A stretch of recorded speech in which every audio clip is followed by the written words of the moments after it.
Hi everybody, it's Michelle here at Salon Canada. Today I would like to talk about something that everybody has in their life, but nobody's really given its due. And that is the weak social ties that we all have just by existing in the world. And just how important we are learning that they are to our mental health, to our sense of grounding. And so that's going to be my topic of discussion today. And it's really quite important, these weak social ties for people who live alone. And let's examine that. Most of us think it's really important for us to have these deep relationships, and it is. They are vital. That would be your closest, dearest friends, and those particularly who live within the same orbit that you live in, so that you regularly spend time with them. That's also family for many people, and the really close connections that they have with their children and with their siblings and their parents. It helps them to feel really connected. And particularly if you have a spouse or a significant other, and the importance, that role that they play in your well-being.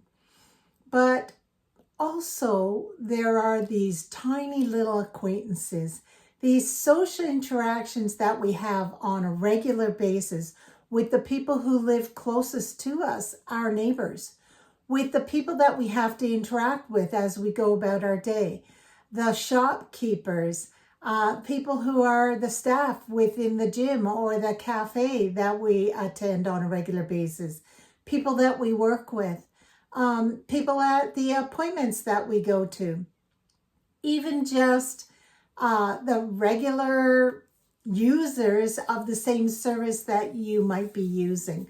The people on the bus, if you take the bus to work every day, oftentimes you might be getting on the bus at the same time, and there might be a few regulars on that bus that you always see, or even the bus driver who always has that route at that particular time.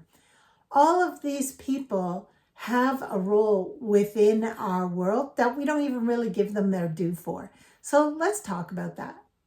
It was in the 1970s that a sociologist by the name of Mark Granovetter did a study on the role of community and how people are impacted by being a member of a particular community.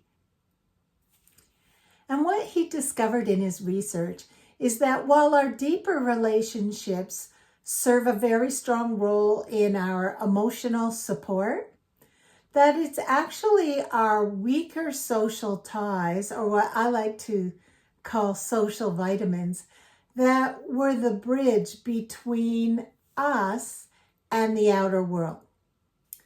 Particularly for the person who lives alone, it is a combination of all of those micro social interactions that occur on a regular basis that make the solo person feel seen, recognized, and develop a sense of belonging. The barista who always remembers your order, the shopkeeper who always recognizes that you prefer the smaller bags versus the bigger bags.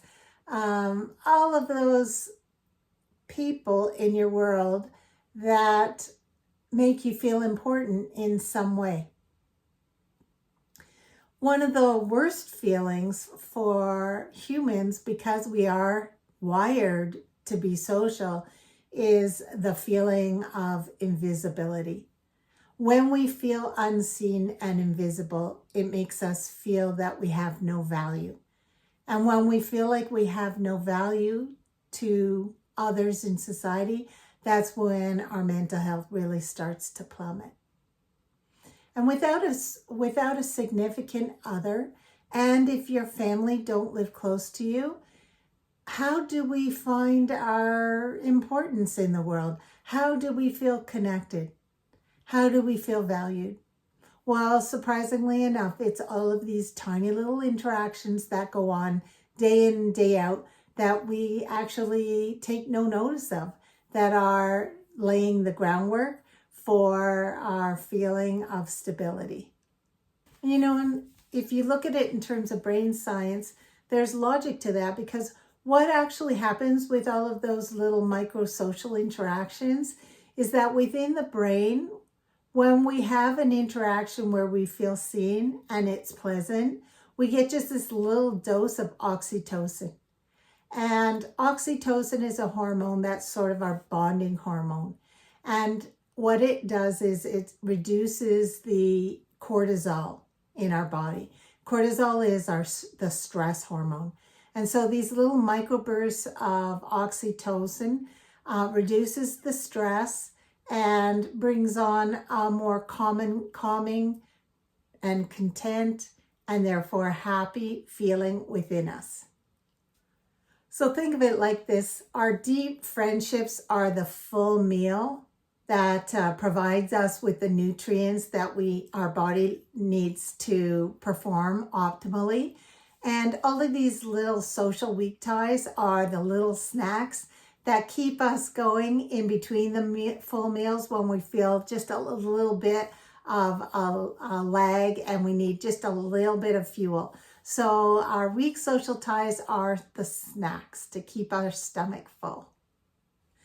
They prevent the social hunger that can creep in if we spend a number of days alone, and particularly during our Canadian winters where we might be homebound for a little while.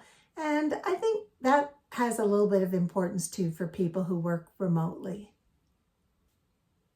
There's also a social benefit in terms of keeping our socializing muscle in good shape. So when we have these little dialogues that go on a regular basis, they keep our social skills primed, because there is a little bit of a social skill required in terms of having conversations with strangers. First of all, you need to understand the art of conversation, coming up with small, less threatening and engaging or interesting topics to just have small banter on. You're not going to come up with a deeply personal or complex subject when it's just a short dialogue between people who don't know one another. So having, the skill of recognizing what would be appropriate to bring up and what wouldn't. Also recognizing how a conversation works. First you speak, then I respond, then you respond to that. It's a back and forth. We don't talk over one another. We need to consider our facial expressions. If you would dialogue with someone who has a flat affect or a face that does not look welcome, a facial expression that doesn't look welcome or open, then that tends to shut us down. We get these nonverbal cues that other person does not want to engage with us. The other social skill involved in the art of conversation is speaking with a little bit of detail to provide to the other person so that they have a little, tidbit to grab onto to develop in their response.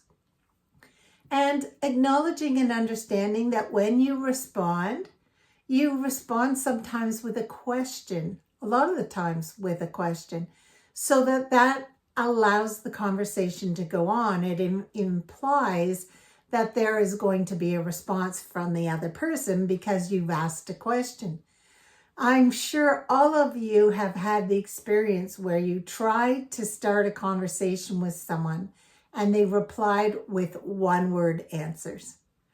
And each time you tried to generate some kind of dialogue, their response was either abrupt or flat and one word. They are clearly giving the signal that they do not want to engage. The surprising and interesting part is that for some of those people, they just lack social skills. They don't even recognize that is the vibe or the nonverbal communication that they are giving off. And they don't understand why people don't approach them or they have a harder time making friends. And it's because they didn't develop that social skills. Somewhere along the way, it was either taught to them or they didn't just instinctively pick up. I can't tell you how many people tell me about a blind date they've gone on where the conversation was almost impossible. They said it was like pulling teeth trying to get any conversation going out of the person because they didn't respond with anything more than a couple of words and provided no pieces of detail for that person to connect and develop and expand the conversation over. So it was clearly not going to be a second date with that person because they felt no human connection to them. So there is an art to conversation and an certainly pendulum, or not a pendulum, certainly scale of social skills that some people can have or not have. And so engaging in these tiny little social banters with strangers and just mild acquaintances on a regular basis will help you to keep your social skills at a really good level. If you want to keep your social vitamins going, here are 3 techniques that you can try out this week to keep those little weak social ties going, or to develop them if you're thinking, gee, I really don't function in the world with weak social ties. I just kind of exist on my own and I act as if nobody else is around. So here we go. The first one is don't try to start off an engagement with a compliment, because sometimes a compliment will only generate a one-word answer. If you are, pulling up in a lineup behind somebody else at a coffee shop and you want to, maybe it's winter, it's freezing cold outside. If you just say nice coat, they might just say thanks. Instead, you might say, oh, that looks like a cozy warm coat for this freezing cold February day. They might respond with, oh, it's been a lifesaver, and then tag on to the subject of it being freezing cold in February and start to say something like, yeah, it's been a lifesaver, especially when I'm shoveling snow. I can't wait for this winter to be over. And then you could respond to that extended idea of the winter being very long. So I would not recommend starting with a compliment. Start with an observation. The second technique that you can use for staff is if they're wearing a name tag, you can see their name, you can use it. So if the server brings you your order, you can say, oh, thanks so much, Shauna, I appreciate that. And then you have an opportunity to use their name a little later in your next exchange. So perhaps halfway through the meal, Shauna, would it be all right if I had some extra milk for my tea? If you plan to have a little bit longer banter, you can give them your name so that they have your name. The minute the two of you who are strangers know each other's name, it builds a human connection rather than a transactional connection. Doesn't mean the transactional connection isn't still there, but it also develops that human connection that makes us feel so good and seen. And then the third strategy that you can use is if you are in a situation where the people around you might have a certain level of expertise. You could ask a very low level, very easy to answer question that taps into their expertise. So if you happen to be at the library and the librarian sitting at the desk isn't busy, you could approach them and say, I really love this last novel I read written by this author. Do you know who else writes like that author? Or, holding up the book that you have in hand and say, have you read this book? Do you know anything about it? Any kind of just low-level expertise you could tap into. That helps to develop a weak social tie as well. And I used to work as a public librarian, and those were the conversations I loved engaging in with the patrons the most. And living solo doesn't mean we live in a vacuum. In fact, it means that we develop our social connections at many different levels to develop this, really complex fabric of our social world at all levels. So we have our most deep and most meaningful interactions with potentially family and friends. And then it spirals outward from there. But don't forget that in the outer rim, that they are just as important to us as the inner rim. And all of those weak social ties really do play a super important role in our life. I don't know, my own personal experience during the pandemic, which now is unbelievably 6 years ago. I can't believe it. But in that first lockdown, when the governments were really just trying to figure things out, some mistakes were made. That's natural and to be expected. One of the biggest mistakes, I think, was not factoring in that there were some people experiencing the pandemic living alone. And we had no contact in close proximity with other human beings. Nobody to touch us in any way, shape, or form. Just a hug when we're feeling very stressed or worried. No one to share companionable moments with while we were locked in lockdown, and we were a cold country, so it was still winter for us. A late winter, thankfully. But all of those long evenings when we were indoors and just spending a lot of time watching TV or on the computer, nobody to play games with, to pass the time, or to spend time working together on a project because we lived together, so we were allowed to be in the same vicinity as one another, close up. Living alone, all of my interactions either had to be through a screen or, across the road from someone. And all of those interactions with my neighbors played a critical role in helping to talk me off the ledge in times of high stress.